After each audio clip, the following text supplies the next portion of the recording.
И снова всем с удовольствием пожелаем доброго вечера. С вами вновь программа «Вечерняя игра», и мы ее ведущие Лия Сергеева. Петр Нежинский. И сегодня у нас будет очень интересный гость, но обо всем помаленечку, как говорится, да, и потихонечку. К нам сейчас потихонечку начнем. Мы его пригласим сейчас, гость. да. Заходите к нам, пожалуйста. Наш любезный гость. Вау! Здравствуйте. Боже мой, здравствуйте. Какая красота. Как приятно. Спасибо. Благодарю.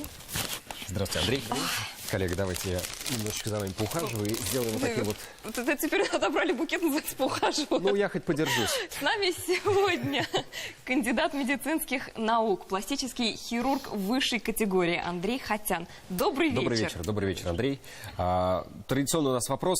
Играли когда-нибудь в детстве? Бывало? Конечно.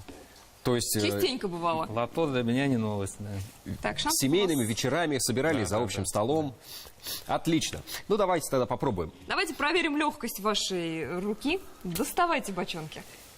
Хорошо. 26. Так, 26. Пока нелегко пошла рука ваша. Ну, у меня сказать? Все хорошо пошло. Давайте еще парочку для верности. 79. Да. Да. И еще один, чтобы уж определился. И 60. Ровно. Очень. Нет. Нет. Ладно, пока у нас, в принципе, ноздря в ноздрю. Хорошее начало. Пластический хирург. Это вот всегда для, особенно, ну, не знаю, как для мужчин, для женщин, это так сразу мысли и такой список. С чем бы обратиться? Что чаще всего сейчас режут? Ну, оперируют всевозможные, конечно, операции. Спектр очень широкий. В основном разделить можно на лицо и тело. Да? Ну, по телу это маммопластика, абдоминопластика, всевозможные липосакции, и лицо, подтяжки, веки и так далее. Но сказать, чего больше, наверное, невозможно, потому что это получается солянка каждый день. А кого больше? Тогда мужчин или женщин обращаются? Ну, женщин, конечно, Ладно, намного мне сказали больше. мясная нарезка. Да. Вот. Женщин намного больше. Мужчины тоже есть как бы отдельный контингент, кто занимается своей внешностью. В основном это люди публичные. Вот. Но встречаются не так часто, к сожалению. А хотелось бы? Ну, конечно, да. Но мы, кроме как бы пластических операций, делаем еще общехирургические, поэтому там вот мужчин как раз побольше. Вот с какими-то медицинскими проблемами приходят, не просто эстетическими. Ну, что-то поправить. Многие, кто к хирургам пластическим не обращался, считают, что вообще пластическая хирургия, ну захотел, ну что за прихоть у тебя? Ну давай-ка ты быстренько передумай, перехоти. Ну, конечно, как бы вот, если в обывательском таком отношении кажется, что эстетика это определенного рода блажь, да, то есть человека заставляет идти на эту операцию каждый день, глядя в зеркало, неудовлетворенностью своей внешностью.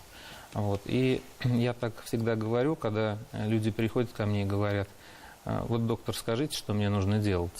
Я говорю: я вам ничего не скажу, потому что вы должны мне сказать, чем вы недовольны. То есть, что каждый день вас раздражает. И если у вас как бы точка излома наметилась, и вы говорите: все, я больше не могу жить с этой проблемой, тогда я к вашим услугам. Если это как бы не наболело, и человек не готов к этому, тогда лучше, наверное, этого не делать, потому что как раз вот в таких случаях и бывает, когда недовольство операцией, или человек не знал, чего сам хотел, ему сделали, ему не понравилось. Да? Вот, то есть это нужно выболеть, это нужно выносить в себе, и тогда все будет хорошо. Ну, то есть, если это не прямые, скажем так, хирургические показания, да, не дай бог, там какая-нибудь катастрофа, авария произошла, то как-то все-таки можно со своей внешностью примириться. Ну, да, то есть каждый человек, он сам как бы смотрит на себя, то есть если он самодостаточен, и как мужчины, да, в большинстве случаев компенсирует чем-то другим, харизмой своей или чем какие-то, может быть, там недостатки внешности. Женщине это, конечно, сложнее сделать, вот, но тем не менее, как бы, есть люди, которые, в принципе, довольны собой, и это не самое главное для них. Есть, которые больше уделяют внимание какое-то. Есть как бы контингент пациенток, которые это все Вот только внешность, внешние какие-то качества, она должна быть идеальной, а как бы нету предела совершенства, да, мы все несовершенны, и у каждого из нас, у любого можно кучу-кучу каких-то мелочей доделать, ну, Но кто-то из этого делает изюминку, опять же. да. А вы не проводили такое лично для себя какое-то социологическое исследование, что толкает женщин приходить на операции и ложиться под нож пластического хирурга? Ну, как бы, видимо, все равно это какой-то ведь налет там семейных проблем, возможно, какой-то там личной жизни. Это как бы та вещь, которой я не должен касаться. И не должен даже каких-то наводящих вопросов задавать. В этом плане это табу. То есть клиент хочет, хозяин, Да, как говорится, то есть пришел человек, я должен ему изложить примерные пути решения проблемы и оптимальный путь выбрать для него, рассказав максимально о том, что его ждет, чем мы должны пожертвовать, как это будет выглядеть первое время, что нужна реабилитация, потому что очень много средств массовой информации особенно идет, да, вот зашли и вышли, и все прекрасно. На самом деле это не так. То есть есть какие-то моменты реабилитации, то есть любая операция – это минимум 3 месяца. Когда сплошной синяк, можно сказать. Ну нет. Ну, она должна расцвести, как бы, и вот это вот движение тканей, то есть раневой процесс должен пройти тогда, когда эта операция заиграет, и эффект... Вот у меня такой вопрос, немножко каверзный, и с нашей профессией в основном тоже где-то связан. Часто ли масс-медиа подталкивает людей приходить к пластическому хирургу? Ну, в какой-то степени, да. То есть есть такое, потому что вообще, ну, если я еще человек, который Советский Союз застал, да, то есть тогда это было просто по типу табу, это казалось чем-то таким неприличным даже в какой-то степени. То есть пластику делать? Ну да, то есть вот посмотрите, там, да, вот Марья Ивановна сделала пластику. Это же, у Марьи Ивановны глаз на лбу. Что такое, да. И сейчас этого все меньше и меньше. Люди понимают, что как бы выглядеть хорошо – это важно.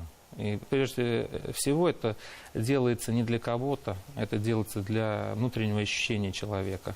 Ну, то есть если есть какой-то небольшой комплекс, он, может, возможно, был даже с детства у человека, да, и всю жизнь он с ним жил, это было, как бы ему мешало, и тут вдруг раз, и все прошло. Мешает. И у меня сотни примеров, когда у людей менялась полностью жизнь, поэтому в какой-то степени мы оперируем не просто какие-то кусочки тела, а оперируем душу. Ну, все мы знаем канон современной модной красоты для женщин. Это скулы, губы, формы и так далее. То есть, получается, пластическим хирургам приходится идти на поводу вот у этой моды? Или им самим нравится, давай-ка мы тебе скулы сейчас вырежем? Или они сами жертвой становятся этой же модой? Но если вот мы говорим про лицо, вот в данной ситуации, да, то есть, конечно, какие-то штампы и идеалы красоты, они уже, лет 200, наверное, не меняются. Ну, это, если из последнего брать, Софи Лорен, да, или, например, Анджелина Джоли, очень много общего, тонкий узкий треугольный подбородок, широкие скулы, запавшие щеки, большие глаза открытые, да, вот, это... Есть как бы определенная такая тенденция, то есть, но всех, опять же, делать под один штамп это не совсем правильно. И вот лично я в своей работе преследую всегда такой момент, чтобы подчеркнуть, наверное, индивидуальность и усилить, нежели делать одни сплошные... Клоны. Ну, как у нас говорят, рыбьи головы. Это не совсем красиво, но это есть. Как бы, определенные моменты есть. Ну и плюс, конечно, технические возможности. Там много составляющих. Плюс... Андрей, давайте мы о технических возможностях и о множестве составляющих чуть-чуть попозже поговорим. Правильно же я поймал? Подчеркнем индивидуальность нашей программы. Хирургически точно. Реклама.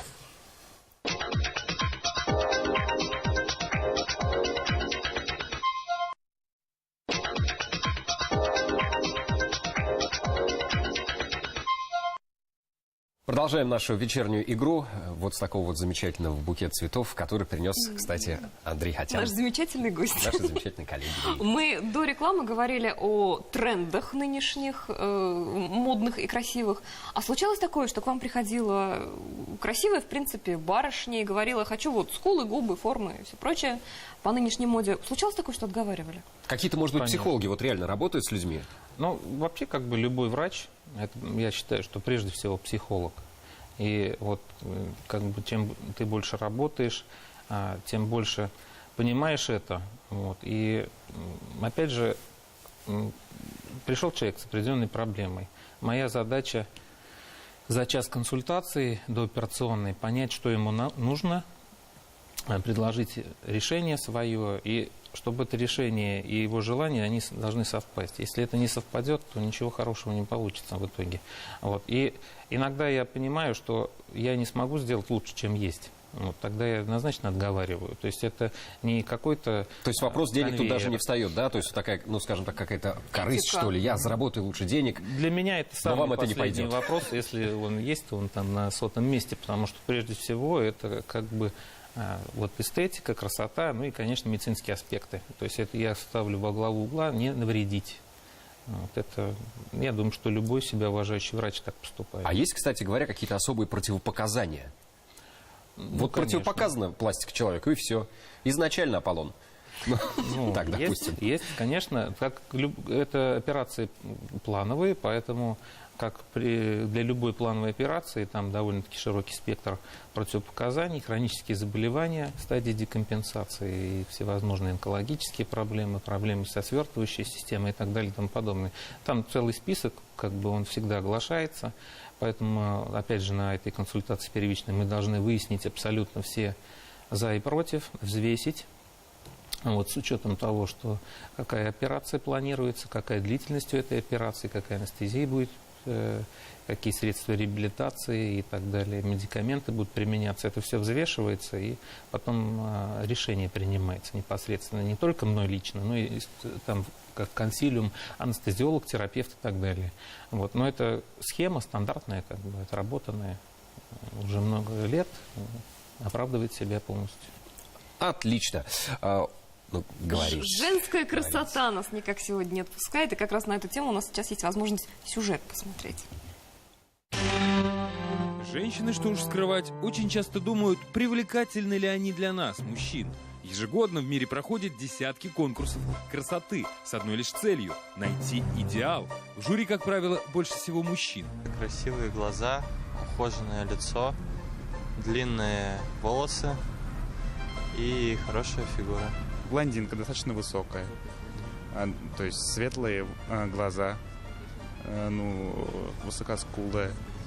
Молодая должна быть. Но и женщины знают, какие они – современные каноны красоты и привлекательности. Главное, ухоженность и все. Если женщина добра, мила и к мужчине относится очень хорошо, понимает его, вот это женская красота. Он не будет недостатки замечать, как вот говорил мой муж. Женщина должна быть красивой не только внешностью, но и душой. Высокая, стройная.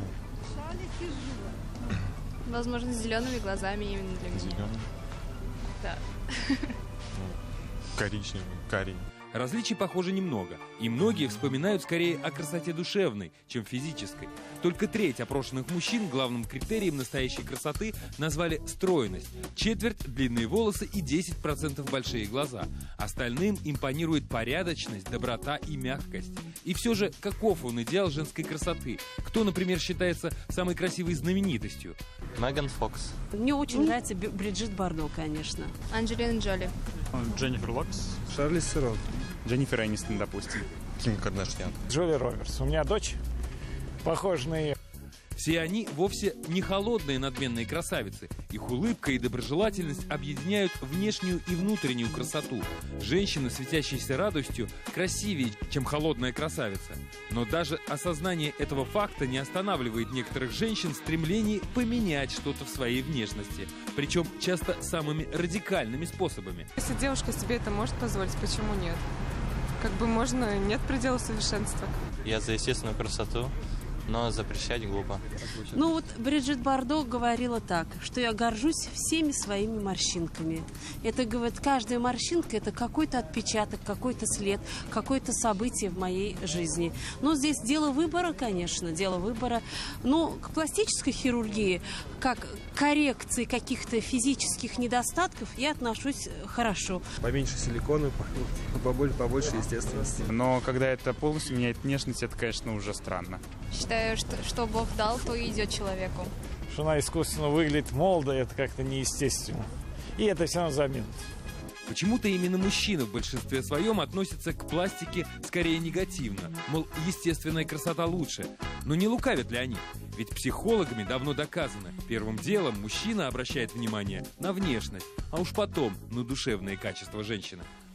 Ну, как и правильно мы заметили во время просмотра сюжета, все-таки женщины больше говорят, что морщинки украшают, это все-таки свидетельство мудрости и прожитых эмоций. Мужчин украшают или женщин? Всех украшают. А мужчины при этом говорят, что стройная, высокоскулая и так далее. А мне очень понравилось, вот женщина в красной куртке сказала все правильно. Напомните, что он сказала женщина в красной куртке. Может быть, наши зрители не очень внимательно смотрели. Ну, конечно, много можно рассуждать на эту тему. Но, как я и сказал, что красота – это внутреннее ощущение, наверное, больше. И делать натянутое лицо, там еще что-то, неестественные какие-то формы, это, конечно, я не могу сказать, что это красиво. А определенные штампы, которые, вот опять средства массовой информации именно применительно к пластической хирургии, то, что да, пластическая хирургия – это силикон, это какие-то там формы гротесковые. Я не сторонник таких работ. Вот. Ну, хотя для кого-то, наверное, это гипер какая-то коррекция, она вот искомый вариант, ну, не для меня. Как бы. Мне нравятся естественные какие-то формы, действительно, да. То есть, если это нужна коррекция, именно подчеркнуть индивидуальность, усилить какие-то черты, убрать лишнее, добавить того, чего не хватает, и получается какое-то более гармоничное сочетание. И в основном следуем тому, что вот фотографии из более молодого возраста, как бы вот к этому моменту подойти и в итоге получить вот такую какую-то форму. То есть не новое лицо вылепить, а немножко откатиться лет на 20 ну, назад. немного, да. То есть, ну, тем морщины все равно останутся какие-то небольшие, но их не должно как бы большое количество быть. И, конечно, минимализм. То есть я следую всегда вот этому. То есть не надо делать каких-то там кучу операций, чтобы с полное изменение внешности. Мне, пожалуйста, полный комплект. Да, тонко и легко. А вы ощущаете себя неком ключе скульптором человеческих тел? Ну, особенно, когда это касается липосакции, наверное, да, там это Ой, всё про явно. липосакцию. Мы, когда готовились к программе, обнаружили, что, оказывается, мужчины себе с помощью вот этой самой липосакции кубики пресса на животе Совершенно верно, рисуют. да. Это правда? Дело в том, что... А как их можно рисовать? Вообще, вот я йодом вот рисую. сейчас расскажут. То есть, вообще, как бы сейчас на рынке, в том числе и эстетических вот этих вот моментов, главное – это технологии. То есть о том, о чем мы говорим. И, ну, как бы есть клиники, которые развиваются по старинке, как бы оперируют рутинными методами. Есть те, которые идут в ногу со временем, стараются в закупке какого-то современного оборудования есть. То есть абсолютный флагман сейчас вот в липосакции. Это американская фирма, компания Weiser, которая ультразвуковая липосакция позволяет, ну, по сути дела, какие-то вообще немыслимые вещи делать, убирать жир, жировые накопления у людей совершенно худых, находить их, добывать, отмывать, переносить в те места, куда надо. То есть принцип один. Забери там, где не надо, положи туда, куда нужно это. При этом очень здорово происходит подтягивание кожи, и потом это все садится по форме. Конечно, не сразу. Вот. И вот у мужчин сейчас же вообще проблема ожирения, то есть так же, как вот на Западе. Я бы не сказал. Вот, хотя, кого как. Ну, это, конечно, конституциональные какие-то есть особенности у человека, но то, что жизнь стала немножко более посытнее, да, это факт. Вот, несмотря на то, что все плачем мы, тем не менее, как бы, да, едим больше. И продукты разнообразнее. И это отражается, конечно, чем человек богаче, тем, может быть, у него те накопления больше, хотят избавиться от этого. И, наверное, возможно, это где-то путем упражнений, похудания, ну, до 35-40 лет. Потом это все очень сложно. Да, потому что определенный дисбаланс гормонов идет и все такое. И вот эта система Вайзер позволяет убирать эти накопления прекрасно, конечно, бороться с ними, с какими-то складочками. А вот как раз те, кто хочет атлетические формы какие-то получить, идет 4D-гравировка, так называемая. То есть где-то совсем поверхностно проходит вот эта липосакция, потом путем рубцевания и так далее создается новая форма, и 300 спартанцев потом... То есть, подождите, это вот... Награвируй себе пресс. Жестко говоря, берут у человека жировое отложение, да, правильно же? Перекачивают, допустим, в брюшную полость, в переднюю часть. Нет. Ну, то есть, а что, как? С уже имеющейся, И потом еще и лазером отсекают, скажем так, делают некое шрамирование, что ли? Нет, это через несколько проколов, ну, например, имеем полный животик. Такой, да? То есть мы сначала убираем подкожный, то есть не подкожный, а глубокий слой жира. Через несколько проколов его эмульгируем ультразвуком, а потом аспирируем полностью. Остается подкожный жир. Вот. И в этом подкожном жире, как бы перенося модель мышц, то есть мы их пальпируем. Но это не мышцы, в общем, да, одним словом? Нет, это мышцы. Это мышцы да, то есть у устроенных, накачанных людей мы видим кубики пресса через кожу, да, вот. Мы также тонким слоем, но где-то больше, где-то меньше, и как бы гравировка идет. То есть где-то больше забираем из этой подкожного слоя, где-то меньше, и путем этого создается как бы липоскультурирование. Плюс можно тот жир, который мы убрали, тоже переиграть и добавить, например, в грудные мышцы, чуть-чуть усилив какой-то рисунок, там, вот трапециевидную на плече, там, руку, как бы. Но это тоже, опять же, до известной степени, как бы. Это не то, что там раздуть, какие-то кошмарные формы создать. Это тонко и легко так получается. Ну, за этим же, наверное, как-то надо следить особенно. Конечно. Поддерживать форму, как минимум, да, всегда, как я говорю всем пациентам своим, то есть, с одной стороны, это моя работа, в течение нескольких часов я ее провожу, но это не все. То есть это неукоснительное следование всем моим рекомендациям в реабилитационном периоде, и потом ваша работа. То есть похудание, опять же, те же самые питание, диеты, наверняка. И обязательно, конечно, физические нагрузки. И тот результат, который мы на выходе получаем через несколько месяцев, он будет зависеть вот от этого всего. А моя работа всего лишь 30% успеха. А вы сами бы себе какую-нибудь операцию пластическую сделали? Ну, почему нет? Тот же самый животик убрал. Я То есть 300 спартанцев тоже бы хотел. Почему бы нет, да. Ну, как бы я тоже человек такой спортивный, и довольно-таки хобби у меня всяких всевозможных. О хобби мы обязательно поговорим. Мешает, как всегда. И заниматься собой, к сожалению, конечно, времени нет совсем, потому что, с одной стороны, работа, любимая абсолютно, вот, и в основном все время я провожу там, плюс семья, и дети, и еще как бы на спорт, слава богу, время выделяю, но, к сожалению, конечно, хотелось бы больше. А вот на сон уже не хватает. Вот на сон, да, с этим проблема, да.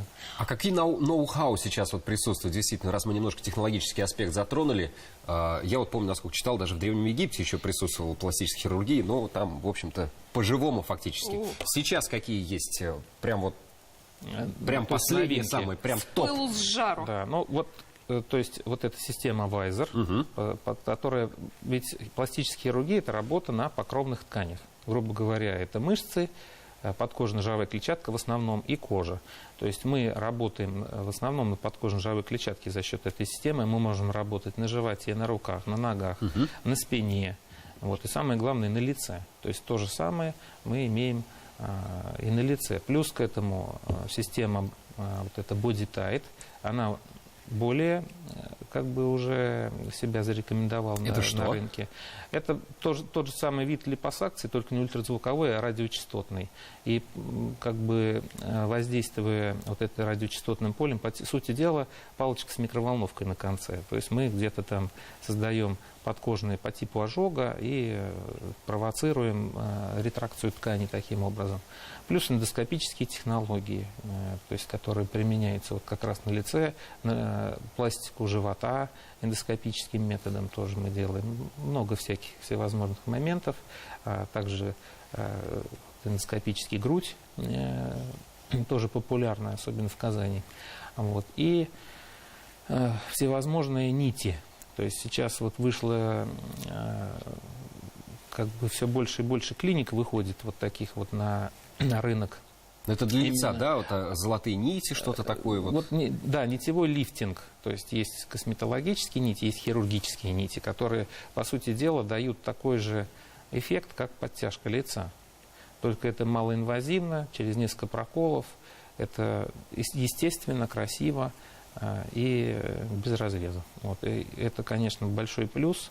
Вот. У людей, у которых избыток кожи не так много на лице, это можно сделать, слепить новую форму и создать очень красивый естественный контур. А насколько безопасно пользоваться такими новыми технологиями? Вот когда пошла первая волна увеличения губ, вкачивали, по-моему, биополимер какой-то, который потом у женщин такими вот комками. Как говорила Маша Малиновская, целлофан фактически у нее. Целлофан, да. Это вещь, которая очень много, то есть вот эти безоболочечные такие вот эти наполнители наделали очень много проблем. Да, и не только в губы, но и в грудь вкачивали и так далее. Но это, конечно, недостойно. И в основном вот это сразу большинством таким сообществом пластических хирургов, косметологов было сразу под запретом, табу. Вот. Но есть клиники, которые пользуются вот этими вещами всеми, непроверенными какими-то моментами. То есть мы не делаем такого абсолютно. То есть тут только проверенные технологии, временем проверенные, отработанные, зарекомендовавшие себя не только у нас, но и во всем мире, везде с положительной какой-то стороны. Только вот эти вещи достойны внимания и использования потом. Тут нельзя гнаться за как бы модой, брать первые попавшиеся, использовать это, потому что тогда можно много наломать палок, а тут непоправимые вещи делать очень легко. Да, поэтому очень взвешенно, тонко. Ну, слава богу, мода прошла вот на эти все. Уверен? Ну, не все. Но мне кажется, все-таки больше индустрия, скажем так, повернулась к естественности. Ну, естественность, да, тут еще же тонкий момент в плане того, что есть эстетика, клиники занимаются, да, есть кто-то каким-то кустарным методом делает на дому какие-то... И такое бывает? Да, то есть это сплошь и рядом, да, и это люди, которые совершенно далеки от этого. Не пластические операции, я имею в виду косметологию, там вводят какие-то препараты, там пытаются лечить как что-то. И, конечно, есть определенный контингент пациентов, которые приходят потом исправлять. Приходилось, вот да, эти вот вещи, я и хотел спросить, исправлять. Идут. Вот, слава богу, не так много, но это бывает и встречается. Очень неприятные вещи иногда случаются. Ну, в основном все проблемы поправимы, слава богу. Если вовремя обратились к врачу, то можно что-то сделать. Или, может, обратимся к врачу, как пелось в песне. Андрей, вот у нас был блиц-опрос, где горожане говорили, какие, ну, парням в основном, да, девушки им нравятся. Есть у вас какой-то эталон красоты? Или, допустим, может быть, назвать 3 актрис, 3, не знаю, певиц, потому что там называли, я помню, Меган Фокс и Джулия Робертс. Ну, Анджелина Джоли, конечно, куда без нее. Видите, как интересно. Говорили парни и девушки, да, вот мне нравится вот это, а мне вот это нравится. Вообще жизнь, любовь, да, и красота, она у нас у каждого индивидуальна. И любовь — это как пазл. То есть, если он подходит, значит, он защелкнется, и все будет хорошо. И все-таки вы не ответили. Да. Не уходите от ответа. Я как бы все-таки постараюсь больше индивидуальность подчеркнуть. Но не нужно делать всех по одному штампу. Это некрасиво. Вот. Хотя, конечно, ну, та же самая Софи Лорен или Анджелина Джоли, ну, они как бы существуют. Да? Мы хотим или не хотим быть похожи на них. Вот. В основном это не для меня, это в основном это для пациенток. Вот эти вот кумиры, идолы. У меня нет таких штампов. Хорошо, а с профессиональной точки зрения, таким хирургическим глазом, кто из звезд, там, без разницы, наших, зарубежных, лучше всего сделан? Да, вы видите Вот же до и наверняка, после. да, что, ой, по-моему, уши-то подтянуты. Ну, так как бы невозможно, конечно, сказать. Это, знаете, как вот я такой крутой, да, сижу тут и все вижу, и все Все равно знаю. же глаз, Нет, наверное, цепляется. Ну, или фото до-после видели. видно, конечно, ну, кто-то делал там какие-то вещи, подтяжку. И иногда бросается в глаза то, что сделано не совсем аккуратно. Ага. Вот, и как-то вот, ну, это видно не только мне, наверное, да. Вот, не буду называть фамилии, это не совсем эстетично, но тем не надо.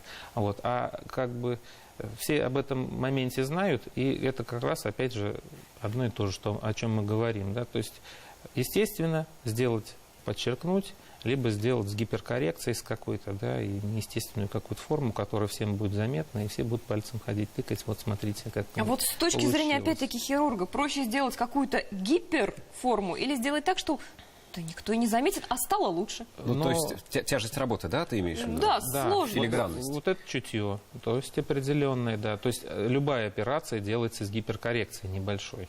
Но мы должны сделать небольшую гиперкоррекцию с учетом того, что за 3-4 месяца будет движение тканей, трансформация, рубцевание, трансформация рубцов, и потом все сядет на место именно так, как нам надо. Ой-ой. Если мы будем сделать больше, то останется эта гиперкоррекция будет некрасивой. Погрешности какие-то существуют. Да, да. Если мы будем делать меньше, то, соответственно, результат на нет сойдет за несколько месяцев, и опять будет человек недоволен. Вот в этом вся суть работы, по сути дела, и вся сложность. У меня есть такой еще вопрос, Андрей. Я давно его сижу, тут все вынашиваю, как говорится. Немножко от обратного уйдем, да. То есть мы говорили об эстетике, о гиперкоррекции, об аккуратности, о филигранности. Что вы скажете на тему бодимодификаций? Это вот когда рожки Да приделывают. и ушки, рожки, хвостики, Ну, шипы тоже, какие-то Мне в кажется, лоб, это там, уже я к не знаю. психиатру. как бы мы однозначно не занимаемся такими вещами. Ну, это понятно, но как профессионал вы изучали наверняка Конечно, этот да. аспект. Ну, это совсем уж какой-то узкий круг лиц, кому нравятся такие вещи. И, опять же, это кустарным способом кто-то делает. Дома на станке. Ну, по сути дела, да. Тут как бы история этих вещей еще далеко из 90-х годов идет, когда там делали всевозможные вещи. А сейчас это какая-то африканская культура, наверное, да, то есть вот это плоды вот этого там. Мне не нравятся, конечно, эти вещи абсолютно. И эстетической точки зрения я считаю, что это некрасиво. Абсолютно. Да. Ну, красиво, зато всегда в нашу жизнь входит очень приятный момент для нашего канала 100%. Это, конечно же, реклама.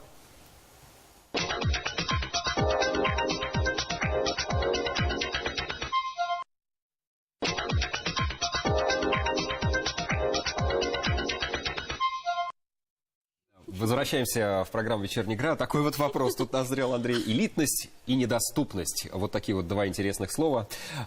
И есть такой, наверняка, вы знакомый, тоже известный пластический хирург Сергей Блохин. Участвует он в одной интересной передаче, тоже на одном из интересных каналов. И он говорит, что это на самом деле все миф, и он фактически уже развеян. Так ли это? Ну, то есть каждому Стоимость доступно. операции. Да. Ну, по сути дела, да. Я думаю, что это вот очень демократичная стоимость. Я говорю про Казань. То есть на рынок перенаполнен, наверное, данным видами услуг.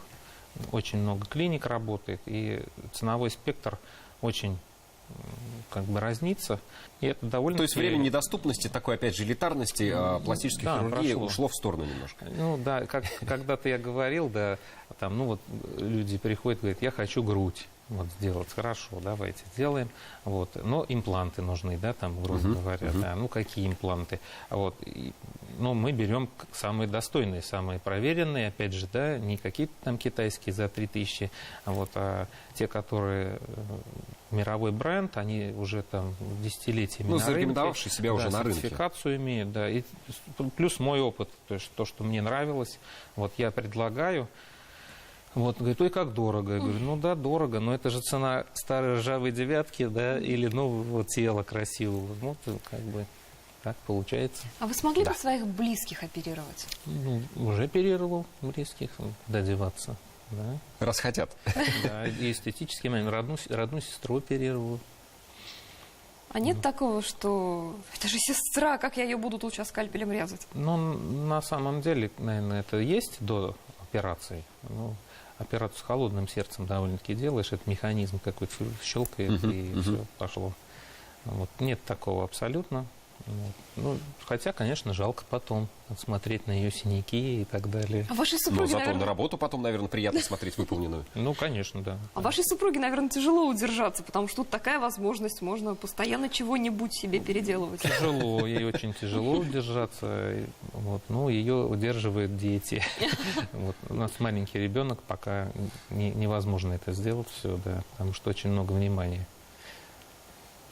А у вас все-таки взгляд хирурга, взгляд врача на человека, он немножко отличается, чем простые смертные друг на друга смотрят. Видите вы человека, и у вас не срабатывает, вот тут бы переделал, тут бы убавил, тут бы добавил. Есть такое, да. То есть, ну, когда явно эстетические какие-то дефекты видишь, их вот прям вот хочется подойти и сказать, вот давайте я вам все-таки... Вот, Как вы живете вот без золотого сечения? Вот сделаю вот так вот, да, вот, ну, красиво будет.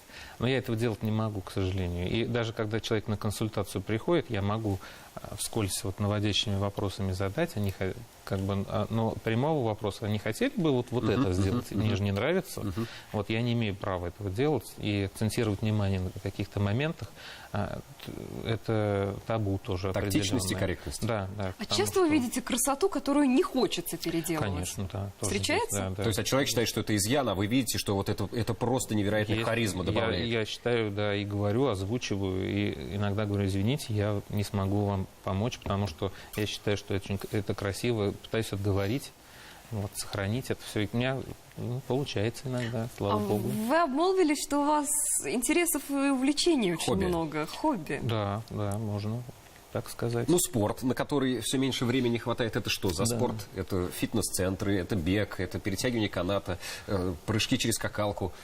Ну, в основном, да, какой-то элемент фитнеса были. Вот, ну, сейчас как бы мне нравится бокс. Вот. Так, то есть вы сначала мнете лицо, а потом, да, подправляете. Нет, ну это я не говорю про какие-то там ужасные спарринги там и так далее, бойцовский клуб, а просто как бы немножко... У вас такая иногда грубая пластика может получиться, да? Кардионагрузка очень хорошая, поэтому вот за это мне не нравится. Согласен. Уже в 41 как-то чувствую, что что-то не то случилось, да. Так, еще увлечение? Мотоциклы. То есть любите погонять? У вас рисковое увлечение. Ну, это давно, с детства как бы идет, да, это еще... Спортивные байки какие-то тяжелые. Нет, это чоппер. Чоппер. Такой, да. То есть прямо с байкерами, надевая косуху. Все это есть, да. Все, и по хайвею да, Татарстана. Стоит у нас в гараже, да. И с скольки лет вы байками увлеклись? Ой, это давно-давно, это еще прямо из глубокого детства. С тех пор, когда у нас был Урал когда-то у отца, вот это все, да. Тогда в советские годы иметь мотоцикл или там, машину, это что-то такое за гранью фантастики было. Да. Вот это как-то вот засело в душу, видимо, и всю жизнь меня преследует. Ну, смотрите, я сейчас угадаю следующее ваше увлечение. Если это кожа, байк, дорога, адреналин, бокс, это наверняка еще и рок-музыка. Однозначно, конечно. Любимые исполнители есть? Да, есть. Ну, это группа «Ленинград», однозначно, да. Вот, и веселая байкерская команда. Да, Федор Чистяков, вот, Гарик Сукачев. Да. То есть такой русский рок. Да, да. А в операционной у вас русский рок звучит? Да, наше радио играет. Ну, и оно мало кому нравится. Было бы здорово, если бы на операционном включали Ленинград. И так это. А сейчас подпеваете. Ну, там то, что идет по формату, в принципе, можно включать. А музыкой, кстати, не занимались вообще? Пробовали? Занимался, да, когда-то в детстве. Мне кажется, просто руки хирурга — это все равно, что руки музыканта. На аккордеоне играл, но я, честно говоря, это дело до конца не довел. Вот о чем жалею очень сильно. Один класс музыкальной школы я его так не закончил. Там надо было выбирать что-то, вот, курсы подготовительные, потому что тогда в медицинскую академию поступить очень большой конкурс был, и очень серьезная подготовка требовалась. Ну, в принципе, как бы... Наверное, правильную ставку сделал. Не хочется иногда взять инструмент в руки? Хочется, но я уже все забыл. Каждый день инструмент в руках. Скальпель. Ладно, еще чем увлекаетесь? Ну, остальное все в мое время занимает семья. Ну, она как бы маленький сегмент на хобби, остальное семья, дети. Вот им приходится много времени Ну посвящать. как-то вы предпочитаете с семьей проводить тихие домашние вечера или активный образ жизни, я не знаю, выезжать куда-то на природу? На байке. На байке. И то, и другое, да, и с родителями, вот, и встречаться, то есть круг семьи, и сестры, и дети. Очень много родственников у нас, то есть мы постоянно стараемся в родительском доме собираться на праздники, чтобы все как-то общались, роднились и так далее. Это самое-самое святое, самое Чтите основное традиции. в моей жизни, да. То есть это вообще во главу угла ставится. А вы строгий родитель? Ну да, очень строгий. Вот. Но меня отец так воспитывал, очень строго, потому что, несмотря на все, как бы характер такой у меня свободолюбивый, вот, и приходится в узде держаться, его постоянно держать когда-то. Вот. Ну и также дети, конечно, да, они те же гены наследовали. Вот. Приходится иногда прессовать, так скажем. Рисовать вместе с детьми иногда Ну, приходится, да. иногда, конечно, жалко, но я так понимаю, что все равно как бы плохой, хороший, но это должно, кто-то должен поощрять, кто-то должен, кого-то, может быть, даже и бояться должны и уважать. Плохой, хороший коп вы имели в виду. Да. А хотелось бы, чтобы дети в медицину тоже пошли вслед По за вашим вами? стопам. Ну, как бы тут и хотелось, и не хотелось, потому что путь очень тернистый и сложный.